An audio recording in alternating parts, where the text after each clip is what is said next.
జెన్యున్గా చెప్పాలంటే ఇతర రాష్ట్రాల్లో ఉండే శాలరీస్ని లెక్కేసి ఇక్కడ శాలరీస్ లెక్కేస్తే ఈరోజు పెంచాల్సిన అవసరం లేదు, ఈ రోజుకే మనం ఎక్కువ ఉన్నాం. అయితే శాలరీస్ వైజ్ చూస్తే ఎక్కువ అనేది నిజమే, బట్ భారీ బడ్జెట్ సినిమాలు కూడా టాలీవుడ్ నుంచే వస్తున్నాయి కదా, ఆ యాంగిల్ ఎందుకు చూడట్లేదు? టాలీవుడ్ నుంచి సినిమాలు వస్తున్నాయి కానీ టాలీవుడ్లో ఉండే టారిఫ్ కంటే ఈరోజు చెన్నైలో ఉండే టారిఫ్ కంటే ఇక్కడే ఎక్కువ ఉంది, బాంబేలో ఉండే టారిఫ్ కంటే ఇక్కడే ఎక్కువ ఉంది.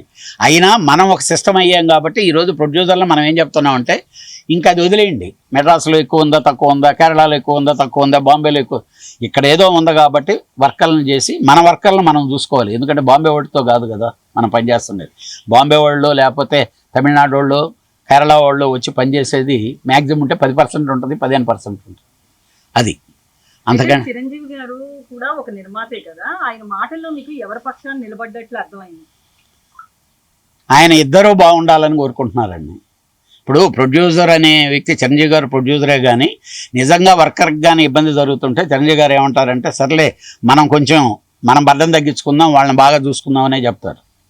కానీ ప్రొడ్యూసర్ ఇప్పుడు పక్కనుండే ప్రొడ్యూసర్ అది అనలేడు కదా. ఇప్పుడు నువ్వు నా మీద యుద్ధం చేస్తున్నావు తల్లి, అలాంటి క్వశ్చన్ లేసి ఒప్పుకోవాలంటేనే మేము చర్చలకు వస్తామని నిర్మాతలు అంటున్నారు, వీళ్ళేమో ఆ 4 కండిషన్స్ మేము ఒప్పుకున్నాం అంటున్నారు. సార్ ఒప్పుకున్నాము అనేది వేరు, ఆల్రెడీ ఒప్పుకొని సంతకాలు పెట్టి ఇంప్లిమెంటేషన్ జరగలే ఇంతకుముందు. ఆ లోపం ఎవరిది అదే పాయింట్కి వస్తున్నాం నేను. ఆ లోపం 2022లో జరిగిన ఒప్పందాలు ఇంకా అమల్లోకి రాలేదు అంటున్నారు నిర్మాతలు. ఆ లోపం ప్రొడ్యూసర్ల దగ్గర ఉందా, చాంబర్ దగ్గర ఉందా, కార్మికుల దగ్గర? 100% ప్రొడ్యూసర్ దగ్గరే ఉంది సార్. ఎందుకనంటే సినిమా తీసేది నేను కదా, డబ్బులు నేను కదా ఖర్చు పెట్టేది. అక్కడ ఉన్న అగ్రిమెంట్ ప్రకారం ఎందుకు ఇంప్లిమెంటేషన్ జరగదు? జరగకపోతే నేను సినిమా నిద్రలేసి నీ పాకెట్లోంచి కదా మనీ తీయాలి. కాకపోతే నిర్మాతల వీక్నెస్ వర్కర్లకి తెలుసు, వర్కర్ల ఆకలి నిర్మాతలకి తెలుసు. సార్ యాక్చువల్గా రెండు కండిషన్లు కూడా ఇబ్బంది అయినాయి కాదండి. నేను ఫెడరేషన్ వాళ్ళతో కూడా నేను డిస్కస్ చేస్తున్నాను. ఆల్రెడీ 6 to 6 కాల్ షీట్ ఉంది, దాన్ని 9 to 9 చేయమంటున్నారు సర్కంటెన్సెస్కి. అలాగే ఆల్రెడీ ఫైటర్స్ 9 to 9 చేస్తున్నారు, డాన్సర్స్ 9 to 9 చేస్తున్నారు. మన ఫెడరేషన్లోనే ఉండే 2 మేజర్ సెక్టార్లు 9 to 9 చేస్తున్నప్పుడు కొరవాళ్ళు. దానికి ఏదైనా ఉంటే ఇబ్బందులు ఉంటే ఇట్లా మాట్లాడుకోవడం కానీ డెఫినెట్గా it is going to be short out.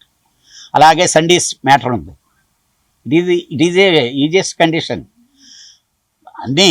ఎందుకంటే 48 సండేలు వచ్చేది, ఆల్ గవర్నమెంట్ హాలిడేస్ని యాక్సెప్ట్ చేస్తున్నారు. సెకండ్ సండే డబుల్ బేటా ఇస్తానంటున్నారు. కొరవ 3 సండేలు వీళ్ళు పని చేయకపోతే వాళ్ళు పని చేస్తారు కదా, పని లేని వాళ్ళు పని చేసుకుంటారు కదా, అంతే. అది డెఫినెట్గా షార్ట్ అవుట్ అవుద్దని నాకు నమ్మకం ఉంది. ఎందుకంటే నేను ఆ వర్కర్లోంచి వచ్చిన వాడిని, డెఫినెట్గా వాళ్ళని ఒప్పించవచ్చు. అంటే సడన్గా అనేసరికి డైజెస్ట్ అవ్వదండి, ఎవరికి కూడా డైజెస్ట్ అవ్వదు వర్కర్స్కి. దీంట్లో మనకి ఇంత పెద్ద అన్యాయం జరగటం లేదని కన్విన్స్ చేయటం అనేది నాయకుల పని, అది చెయ్యాలి. డెఫినెట్గా ఇప్పటికే బాగా ఇబ్బందులు పడుతున్నారు ఎంప్లాయీస్, డెఫినెట్గా షార్ట్ అవుట్ అవుద్ది. చాంబర్లో కూర్చొని మాట్లాడుకోకుండా లేబర్ కమిషన్ వరకు వెళ్ళటంలో ఆంతర్యం ఏంటి? అలా వేజెస్ ఏమైనా తగ్గియాలనా లేదంటే వాళ్ళని కంట్రోల్లోకి తెచ్చుకోవాలనా? సార్ లేబర్ కమిషన్ దగ్గర ఉండే రికార్డు ప్రకారంగా చేస్తే సినిమా ఫీల్డ్లో ఈరోజు ఒక 100 రెట్లు ఎక్కువ ఉంది. వాళ్ళ రూల్స్ ప్రకారం అయితే మీరు భోజనం మీరు పెట్టాల్సిన పని లేదు. ఒక ఎంప్లాయీ తను బాక్స్తో తను బయలుదేరి ఆఫీసుకు రావాలి. ఆఫీసు నుంచి నేను ఎక్కడికన్నా పని తీసుకెళ్తుంటే నేను తీసుకెళ్లాల్సిన బాధ్యత నాది. ఇంకా వాటిల్లోకి వెళ్తే ఇంకా ఇది తెగని యుద్ధం జరుగుద్ది. సార్ ఇక్కడ కూడా 8 అవర్స్కే ఇద్దాం, 8 అవర్సే ఇద్దాం. భోజనాలు ఎవరు పెడతారండి? భోజనాలు పెట్టే అసలు ఇంపాసిబుల్ సార్. నేను అక్కడి నుంచే వచ్చిన అని చెప్తున్నా. That question is very wrong. ఇప్పుడు నాకు 6 to 6 ఉంది, 9 to 6 చేస్తా, 8 అవర్సే కదా. మధ్యాహ్నం భోజనం నేను ఎందుకు పెట్టాలి? కాఫీ టిఫిన్లు నేను ఎందుకు ఇవ్వాలి? కాదు, వాటి దగ్గరికి ఇది ఒక ఫ్యామిలీ లాగా అలవాటు అయిపోయింది. ఒక 50 సంవత్సరాల నుంచి ఇది ఒక ఆర్గనైజేషన్లు, అసలు ఇది ఇండస్ట్రీయే కాదు. గవర్నమెంటే ఇప్పుడు దాకా ఇంకా ఫిల్మ్ ఇండస్ట్రీ అని ఐడెంటిఫికేషన్ ఇవ్వాల. ఇప్పుడు సుష్మా స్వరాజ్ గారు ఉండేటప్పుడు పార్లమెంట్లో ఫిల్మ్ ఇండస్ట్రీ చేద్దామన్నారు, కానీ ఇప్పటివరకు జరగదు. అవి కాదు, ఏదో విధంగా ఈ సమస్య పరిష్కారం అవ్వాలి, తొందరలో షూటింగ్లు స్టార్ట్ అవ్వాలి. మనం కోరుకోవాల్సింది అదే. వాళ్ళు ఇద్దరు ఇంట్లో ఫ్యామిలీ లాగా షార్ట్ అవుట్. డెఫినెట్గా ఈరోజు ఈవినింగ్ రేపు సాయంకాలం లోపల మాత్రం పరిష్కారం అవుతుందనే గట్టి నమ్మకం నాకుంది, పరిష్కరింపబడద్ది. Thank you.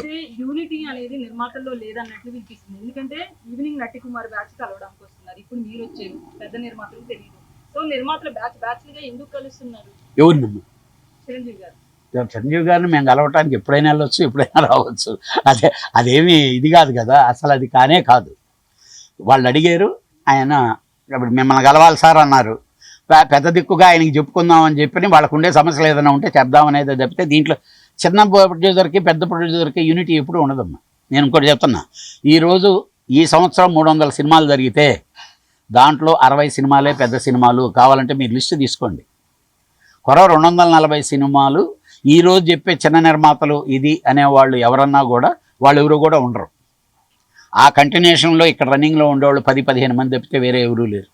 జెన్యున్గా మాట్లాడుకోవాలంటే కొత్త నీరు వస్తూ ఉంటుంది, పోతూ ఉంటుంది. అది ఉంది కాబట్టి కృష్ణానగర్ ఇంకా సస్యశ్యామలంగా, ఎంప్లాయీస్ అందరూ సస్యశ్యామలంగా ఉన్నారు. అదే ఆ జనాలు రాకుండా కానీ అడ్డుకట్టేస్తే ఆకలి మంటలతో మన ఇండస్ట్రీ ఇక్కడ అల్లకల్లోలం అయిపోతుంది. Thank you.